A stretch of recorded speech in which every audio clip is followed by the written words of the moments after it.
Hello student, welcome back to my channel. मेरा नाम है गिरीश चंद्रा। तो आज हमने यहाँ पे एक टॉपिक लिया है।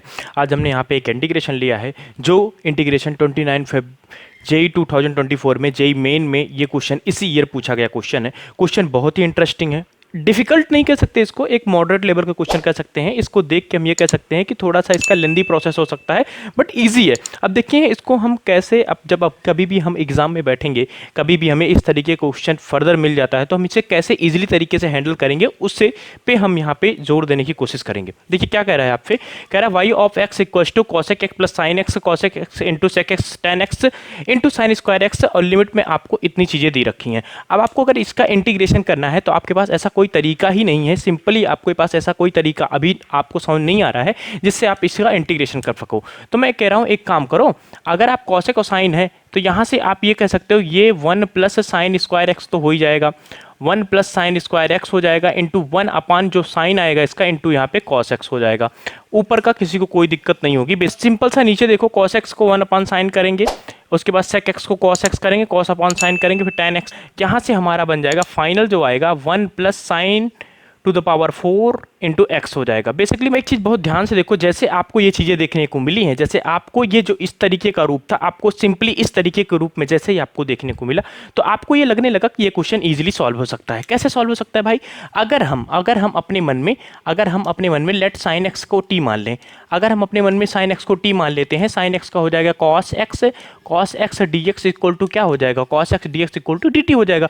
तो कॉस एक्स डी एक्स के स्थान पे यहाँ पे जो डी एक्स है इसके स्थान पे हम डी टी लिख देंगे।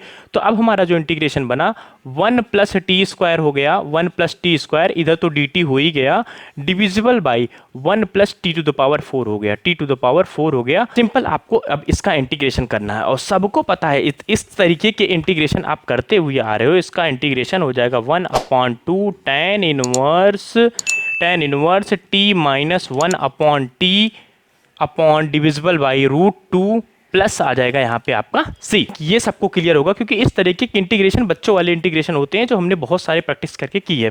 अब आपका फाइनल आंसर आ गया 1 upon √2 tan inverse t minus 1 upon t under √2 plus C आ गया। बट ये जो आपको इंटीग्रेशन आया है ये आपका आई की वैल्यू है। तो अब यहाँ से आप एक काम कर सकते हो, x की वैल्यू आपको π/2 पुट करनी है, π/2 पुट कर देनी है, क्योंकि x y of x equal to 0 है। y ऑफ x की वैल्यू अगर 0 है तो यहाँ से जो c की वैल्यू आ जाएगी, आप t की वैल्यू 0 आ जाएगी, t की वैल्यू 1 आ जाएगी, और x की वैल्यू आपने π/2 पुट किया ही है। यहाँ से आपने π/2 पुट किया ही है, क्योंकि अगर आप 90 रखोगे, अगर आप साइन 90 रखोगे, यहाँ पे आप फिर देखो, अगर आप साइन 90 रखोगे तो साइन 90 इक्वल टू 1 हो जाएगा। और साइन 90 मैं क्यों कर रहा हूँ, क्योंकि t की वैल्यू मैंने यहाँ पे क्या माना है, t की वैल्यू साइन x माना था, इसलिए साइन 90 वैल्यू इसे एज इट इज। आप अगर यहाँ पे क्या कह रहा है, y ऑफ π/4 रखोगे, y ऑफ π/4 रखोगे, तो यहाँ से जो आपका c की वैल्यू आपको पता है, t की वैल्यू आपको पता है, x की वैल्यू आपको, सब कुछ की वैल्यू आपको पता चल गई है। सिंपली आपको इसी में रखना है, तो यहाँ से आ जाएगा 1 upon √2 tan inverse 1 upon 2 minus 1 upon 2, यहाँ से आपका ये फाइनल आंसर हो गया। आई होप आपको ये क्वेश्चन समझ में आया होगा, ये वीडियो जो है आपको समझ में आई होगी, इसमें आपको किसी भी तरीके का कहीं भी कन्फ्यूज़न नहीं होगा। फिर भी अगर आपको कहीं भी आपको कोई क्वेरी लगती है, कहीं भी आपको चीज़ें ना समझ में आई हैं, तो आप कमेंट सेक्शन में जो भी आपके डाउट्स होंगे उसे ज़रूर एक बार पुटअप कीजिएगा। मैं कोशिश करूँगा उन सारी चीज़ों को आपको ईजिली सॉल्व करने की कोशिश करूँ, जिससे आपको जो नेक्स्ट क्वेश्चन होगा उसमें आपको ऐसी प्रॉब्लम ना हो, या आपको अगर कहीं भी लग रहा है कि कोई स्टेप आपको मिसिंग है, या आपको ये लग रहा है कि थोड़ा सा और इसे एलेबोरेट करके, थोड़ा सा और इसे एक्सपेंड करके समझाने की नीड है, तो मैं आपको वो भी आप एक बार कमेंट करके अपने जो भी डाउट्स होंगे उसे आप अपने जो भी क्वेरीज होंगी, डाउट्स होंगे, आप जरूर दीजिएगा। मिलते हैं ऐसी एक और धमाकेदार वीडियो के साथ, तब तक के लिए धन्यवाद।